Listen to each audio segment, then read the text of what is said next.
গাজা সিটির সাবরা এলাকার এক অন্তিম রাত। গভীর ঘুমে আচ্ছন্ন ফিরাস আল মাসরি, তার স্ত্রী সালসাবিল এবং তাদের 4 সন্তান। ঘুমন্ত তাজা প্রাণগুলোকে চিরনিদ্রায় শয্যাশায়ী করে দিল ইসরায়েলি এক বিমান হামলা। যুদ্ধবিরতির 9 মাস পরেও সেখানে চলছে প্রায় নিত্যদিনের হামলা, যেখানে রক্তে লেখা হচ্ছে অসহায় মানুষের আরেকটি মর্মান্তিক অধ্যায়। পুড়ে ছাই হয়ে যাওয়া ঘরের সামনে দাঁড়িয়ে শোকাহত পিতা আবু ইউসুফ আল মাসরি আর্তনাদ করে বলেন, আমরা আমাদের নাতি নাতনি ও সন্তানদের আগুন ও ধ্বংসস্তূপ থেকে বাঁচাতে পারিনি।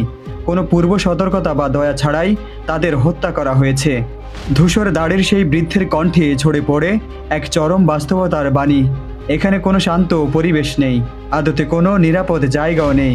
গাজার এই ছোট্ট উপকূলীয় ভূখণ্ডের প্রায় 20 লাখ মানুষ এখন অবরুদ্ধ অবস্থায় দিন কাটাচ্ছে তাঁবু কিংবা ক্ষতিগ্রস্ত ভবনে।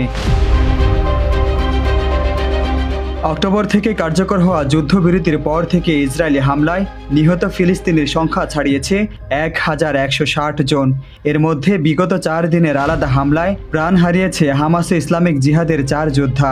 সংঘাত বন্ধে মিশর, কাতার, তুরস্ক এবং মার্কিন যুক্তরাষ্ট্রের মধ্যস্থতায় প্রেসিডেন্ট ডোনাল্ড ট্রাম্পের পরিকল্পনা এগিয়ে নেয়ার চেষ্টা চললেও মেলেনি কোনো আশার আলো।